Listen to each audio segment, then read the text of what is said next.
በ24 ሰዓት ውስጥ ብቻ ከ330 ሚሊዮን ዶላር በላይ የትሬደሮች ገንዘብ ሊኩዴት ሆኗል።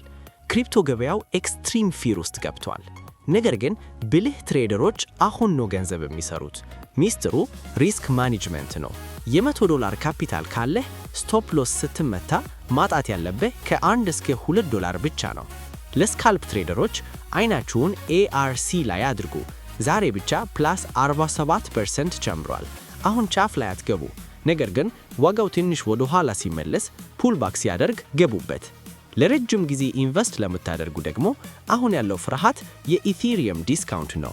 ቪታሊክ ስማርት አካውንትስ በ1 ዓመት ይመጣል ብሏል።